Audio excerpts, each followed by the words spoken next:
Hey guys, how's it going? We started putting some plywood on, so we're covering up over these studs now.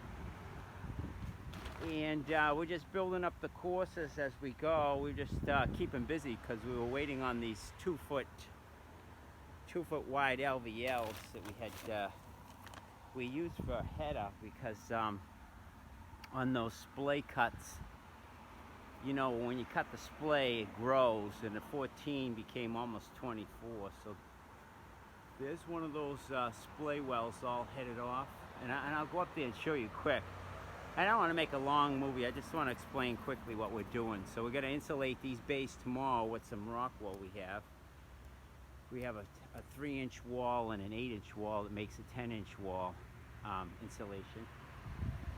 We got the stage, and we're going to set up so we can work at the higher height. So we put a layer around the whole home, and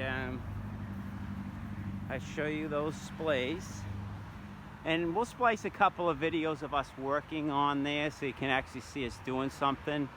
So you can see from here we got 2 rows of bridging in up there. And we still got to cut out some of this ring plywood, but so the prior videos that showed my dad cutting these bevels, we had to cut it on the bevel so it sits flat to accept the sleepers we're putting up there, and also for the strapping we're putting on the underside. You notice we glued these up. We sanded off the wax finish so we get a good glue bond.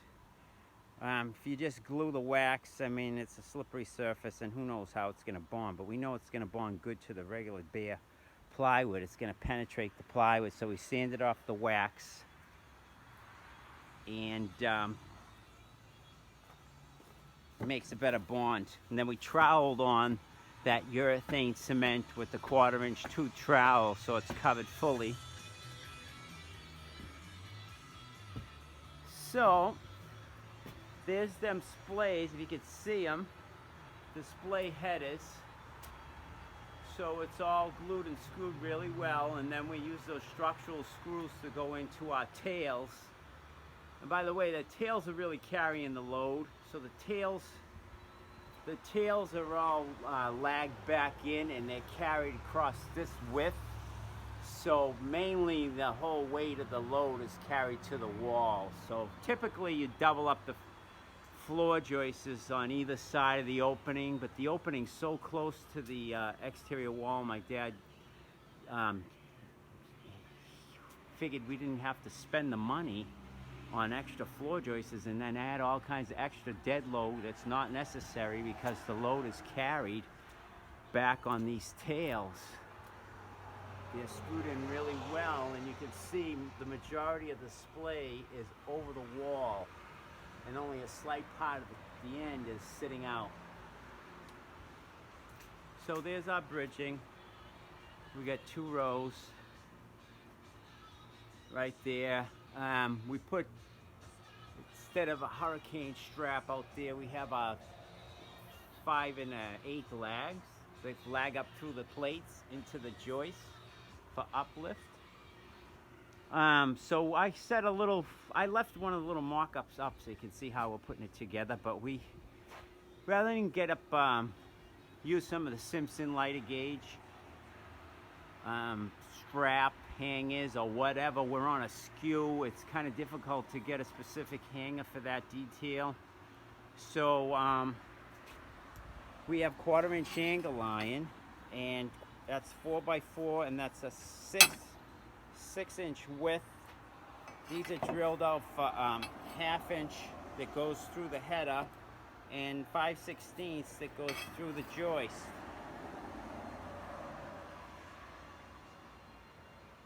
So that's with that ring cut out, and that's what's left of the ring.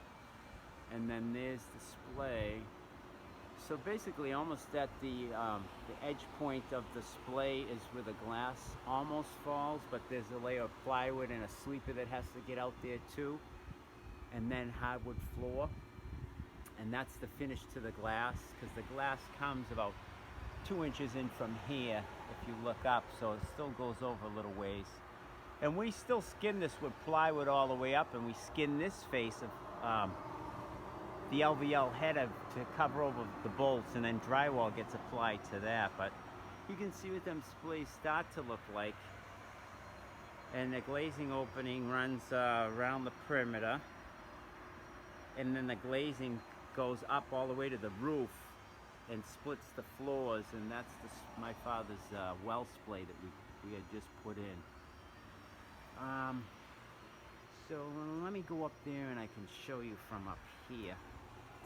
And I can show you. We made some videos of us planing off the tops of the headers, because the headers protruded out beyond, and we wanted a nice flat level surface across, so it was easier for us to achieve that by planing it in place. And so you see a straight edge up here. We use this straight edge to cue up our in between. Like these could slide up and down, so we cue those up. You can see it's queued up, and then it's queued up, and then that cues us up and down as far as how we slide. But there's those big headers. So let me see if I have one of them screws kicking around. You could see. Yeah, here's one right here. So that's the length of it. It gets lagged. It's basically a lag screw. So it 5/16. It lags in 3 spots here back to this plating, and then in the well, it lags back 3 spots, and then we catch the side of the floor joist here. We hit it back with 3 spots, so it's locked in. So we're flat, we're level, and there's the well from this angle. And we're carriage bolt. We got carriage bolts coming through. It was a funky condition where we had to come in on a skew because our edge of the well fell where our clips were. So we pulled out our wedge washers here, and that keeps us flat, so we're in the right plane. We had to just go in on a slight angle. Anyways, I left this set up. I'll show you from down here. You can see how how we're queuing it, those plates up. And we're working off this staging. It's comfortable, it's safe. So basically, you're probably wondering why it's such a big header, but what's happening here is it's not a typical header. Typical headers sit perpendicular to the framing member that it's carrying. So it's all down force and it's all coming down the major plane of the header down. So we're tipping. So it's almost like tipping a 2x4 on the flat and standing on it. You're gonna snap it. So what's happening is now this is getting skewed onto the flatter edge, and it needed more strength in that direction because this is all bearing down, and that's pushing on almost on a flat surface. It's coming off its major axis, and it's coming into a different condition against how it supports, so it's got to be beefier. So it's two 24-inch by 1 3/4 LVLs that tip, so most of the bearing is just happening there. So basically these clips here that we had put on are just stopping this from sliding. Those are like an uplift in case something tries to pull it up. So it's just grade 8, 1/2 inch, grade 8, 5/16, and it's clipped and sandwiched and squeezed, and then those are the carriage that come through and grab. And so this is our little jig that we just used to cue us up. So I kind of left it set up so you can see. Then we cue up to the jig, both sides, so the bolts line up when we drill through, and then we put these little screws so they don't slide and clamp, and that's it. And those are those funky ones we had to drill on an angle, because if we drilled straight, we wouldn't be able to get a lag bolt in there. So it's skewed. And you can see how we screwed it in here. And then it's screwed in there. And then we glued it up good and we screwed it good. That's pretty much it, guys. We're gonna just keep going on our plywood. And eventually, after we get some plywood going, we'll come up here, we got some sleepers going on these floor joists, 1.5 inches, because we have a exterior deck out there that needs pitch. So by building up that 1.5 inches, that allows us for 1.5 inches of pitch to get the water to drain off the deck. Anyways, that's it. I just wanted to make a quick one and try to show you everything that we had done since the last video. And how these splays were going to work, and that's how they worked. Carrying the load and transferring the load back to the front walls with these tail blocks. And those tail blocks carry the load, which you can see they're almost directly above the column. So the tail block comes down and transfers the load to the beam, and then the beam transfers it down to the column, and that goes down to the foundation. Okay guys, that's it.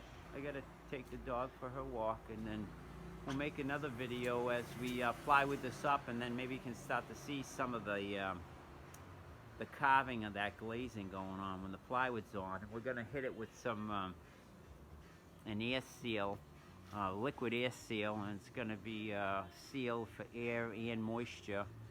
It's a liquid membrane applied. We're not using any blue skin or any of that on this.